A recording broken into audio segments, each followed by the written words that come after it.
Welcome to fall. I hope all of the faculty are ready for the fight for 5.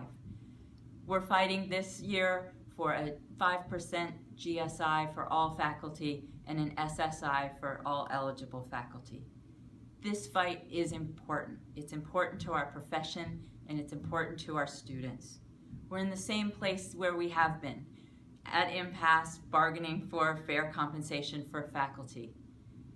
Even though we have a new chancellor, our situation is the same. We're asking that the CSU management invest in instruction and invest in faculty so that we can serve our students.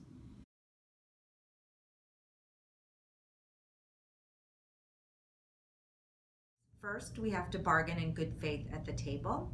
And if that doesn't work, if we can't reach agreement, we go to mediation. We have a mediator who comes in and tries to help us, tries to see if we can come to an agreement.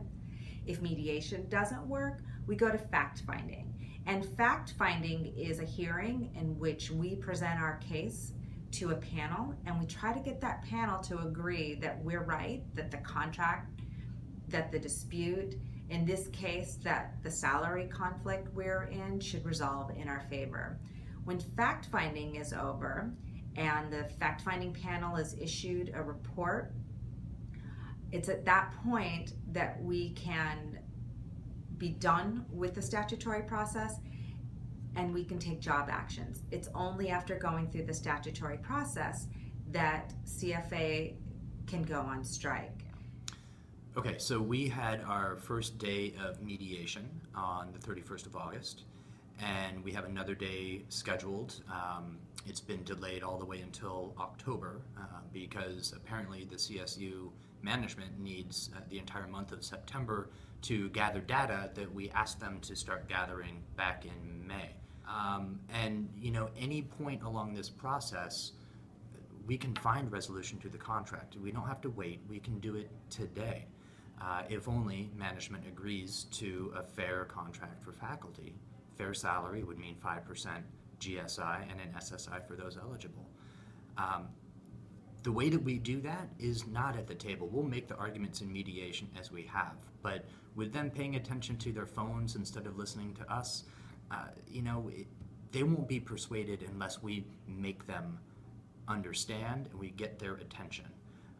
We can give them all the reasons to care, but we can't make them care unless we have faculty out on the street, out on the campuses, telling their local administrators and sending the message to Tim White that they're upset, that they need to be able to take care of their families for once now after having tightened their belts like everybody else for the last 10 years. Everybody else but the administrators, by the way.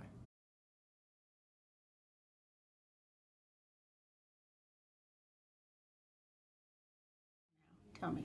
So one of my colleagues is trying to pay off her student loans at the same time she's trying to save for retirement. And she is now, after 17 years teaching in the CSU, only 2 steps above the lowest possible salary in the CSU. At the same time, faculty are teaching more students. Their workload has increased dramatically. When faculty can't afford basic living expenses, at the same time being able to pay off their student loans and save for a secure retirement, something is seriously wrong with the salary structure. So I want the Chancellor to know the problems that faculty face. I've got one colleague, she's extremely well known in her field, and she and her partner lost their home this last year, and she struggles to maintain enough classes just to have healthcare coverage because her partner is also very sick. So they've lost their home and they're struggling to maintain their health care. Then there are other, both faculty and staff that I'm aware of, that on a monthly basis have to regularly resort to short-term loans from a pawn shop just to make it through the month. That's both staff and faculty that I've met. Recently, the American Psychological Association has pointed out in their research that stress and mental health among students is growing, and it's a serious concern. One of the things that perhaps is going on and can be traced to the stress of students is the fact that our underpaid faculty, particularly here at SJSU, is also stressed. And stress is something that's very contagious.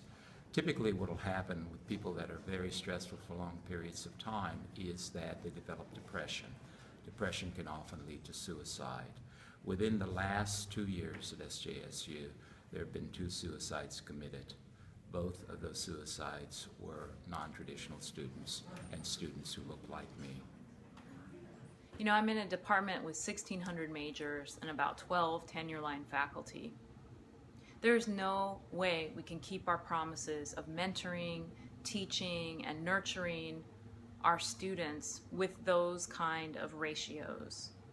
So as contract negotiations stall between the CSU and the California Faculty Association, I'm reminded of who's most acutely impacted by the CSU's failure to fund instruction. Of course, it's our students.